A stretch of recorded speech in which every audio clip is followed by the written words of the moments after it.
Welcome everybody to the 7-Minute Breakthrough Revolution. My name is Almujaibel and this is Life Talks Live. Our topic for this week I'm really excited about is bad habits. And our guest this week is the one and only Dr. Juliet Dinkha. Hello. It's really nice to have you with us today, and she's a really close friend. And tell us about yourself a little bit. Well, I'm a licensed clinical psychologist from the States, and I've been in practice for a long time. And I am also a professor, associate professor at the American University. So I teach and I also do private practice. And recently I've been doing these, invited guests on Tuesday radio show, RKF 99.7 here in Kuwait. So it's nice. I love educating about psychology, and I need to break that stigma about you only see crazy people, because we don't really see crazy people at all. So. Yeah, I mean, Dr. Juliet is really active in Kuwait, and I've seen her students I've heard her students talk about her. She's their buddy, she's not just their professor, so she has this really likable personality. Welcome. Thank you. I'm really Welcome. excited to have you with us today here. Thank you. So our topic is about habits. I don't want to say only bad habits, let's talk about habits in general. What do you think, Doctor? I think it's good, because a lot of times people hear the word habits, we jump into it's a bad habit, but it's not really bad habit, because some habits serve a purpose, right? And most people start with a habit because it has saved them from something, it's done something for them, it's given them biological satisfaction, like smoking, caffeine, even drugs, for example. And some of them have used it as an emotional habit. For people, like, they stay in relationships that are bad for them, for example, and they know they should walk out of the relationship, but the habit is to stay in a relationship that you, just because it's okay, and it's, surviving, right? Never thought of it that way. So tell us about the good habits. How can habits be good for us? Well, I mean, good habits are good for us because they're serving a purpose, as I said. But the idea is that they become bad habits when they are no longer working or functioning on us. So when we're starting to lose our friendship, or when we're having problems at work, because you've used drugs as a means of surviving, and now. So, but good, and if you can what you need to do is, most people ask me, can you, get rid of bad habits? I say you shouldn't get rid of bad habits, we should eliminate them and replace them with something else. So bad habits should not be eliminated, but replaced. So it's very hard to tell someone, well, don't smoke anymore, because then there are people who have quit cold turkey, but a lot of times, the percentage says that they probably go back. Or people that say, oh yeah, I'm going to stop eating now, right? And they stop eating, they lose weight, and then they gain it. So the idea is that you can't really be able to, and once you tell someone that it's like, get rid of your habit, they think that they have to change themselves. They have to be another person. And that's scary, because being another person means that it's scary for them. And the unknown is very scary for a lot of people. So they would rather continue doing the same thing they do every day, instead of trying to learn to do something new, because it means that I have to be somebody new.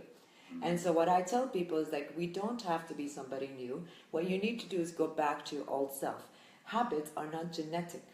When I'm a caffeine drinker. So the idea is that when I was born, I didn't drink coffee. What happened is that I obviously learned throughout the time that I was tired. Somebody told me to drink coffee. It tasted good. And now I feel like I drink it a little more. Maybe because I'm very active and I need to wake up. So the idea is that since I know that caffeine was not a genetically predisposed something, I learned and I've acquired this habit. Now I can go back to my old self if I feel like caffeine needs to be controlled.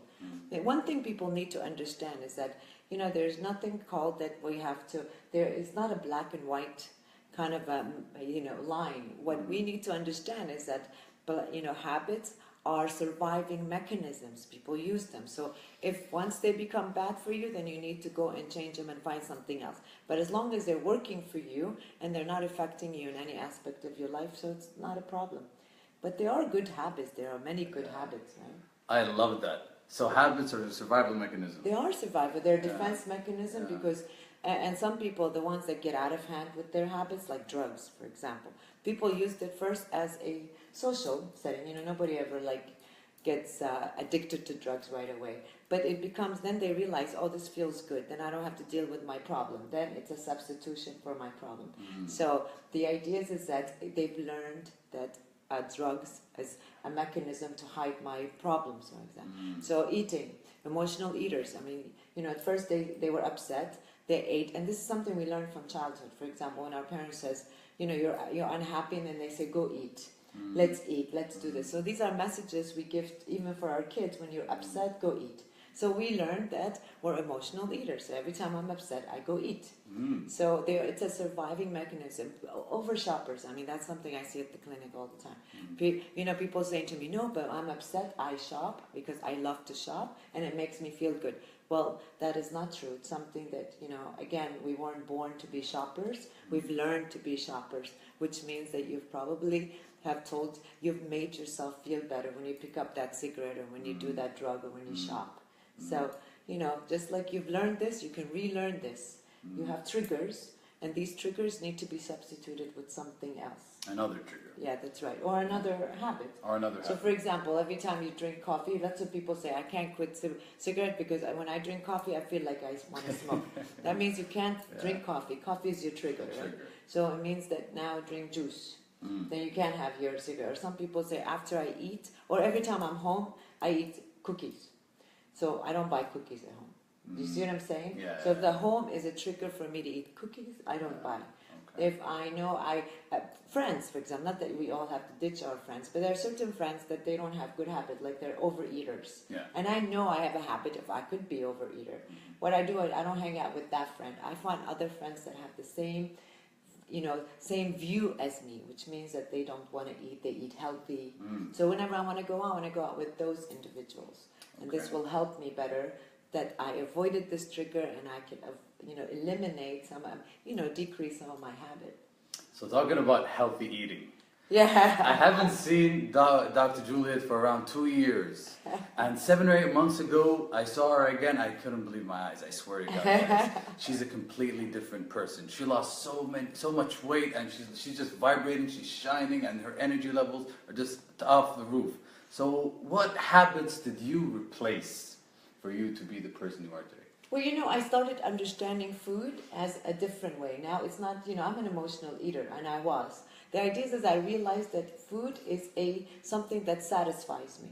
So what I did, and I love to eat, but what I decided to do is I'm going to eat the right way. Of course, I can't, I consulted dietitian, I talked about, all these things, what's good for me. I started to learn more about my body. Instead of sitting there and feeling sorry for myself because I was overweight and I need to change, I decided, okay, if I eat right. But the other thing I decided to do is exercising.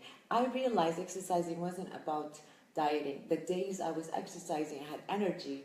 My clients felt like, they gave me compliments like, wow, I speak with confidence, I walked with confidence, and then I realized, all right, so one of the habits I stopped is complaining about that I'm not doing enough exercising. I decided I'm not going to complain.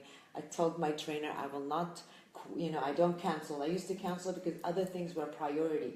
And then I realized nothing is going to be a priority. I'm going to work out, and then everything else falls into place, which is so true. Because at first we're so overwhelmed with our life that we think like exercising or eating right or we snack.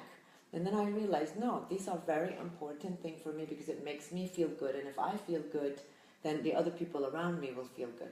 So I've changed the way I exercise, and I exercise very regularly, and I diet very regularly. High five to that. Yes. Good job. All right, so how can the viewers know whether a habit turned into an addiction and just something that they could take out for them? Well, one of the things is that when a habit becomes in control of you, it's a problem. As long as you're in control of the habit, then you're okay. For example, if you're just smoking socially and you could go all day and not smoke, then it's not a bad habit. It's a social habit, right? But once you realize that I can't do anything without having a cigarette, then it is in control of you. So it's all about control. Who's in control of what? Who's in control of my life? Is it, my negative thoughts, or am I in control of my thoughts, or are the thoughts controlling me? So that's how you know it's a negative thought. I love that. I love the fact that you said about who is in control. It's like you're giving the object power. It's true. You're giving the cigarette power. You're giving the food power. You're That's giving whatever you're addicted to, the power over your power. Because, you know, if you talk to addicts, which, you know, the idea which I've seen a lot in my clinic, and I've treated addicts, the idea is that the first thing they say to you, I can't do without it. At first they say to me, oh no, doc, if you want me, I can go this week without it. Because I tell them, like, let's try. And then they'll come back like, no, I couldn't. So then that's the line I need to educate. It's like, okay, so who's in control? That's when you realize you have an addiction. See, people don't think they have an addiction because they think they're in control of it. But you give your you write it down on a piece of paper that this week I'm going to do this, very different. And then if you cannot maintain this goal that you set for yourself, then you're definitely an addict. Or you definitely have a habit that you need to change. The other thing is, if other people are complaining about your habit, obviously it's not working for you. If you can't go to work because you're oversleeping, right? Or that you don't have energy, or whatever it is, the habit that you're using, then something is a problem. If people are complaining, it's a bad habit. Okay. So it's no longer a surviving mechanism, right? That makes sense, guys. So ask yourself this simple question. Who is in control? You or the habit that you're trying to eliminate?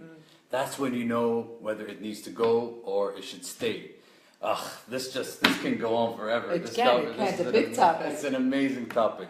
Thank you so much, Doctor, for this welcome. amazing interview. Thank you. I had so much fun. Guys, ask yourself that question, write it down, and know the difference between habits and addictions. Thank you so much, and stay awesome, guys.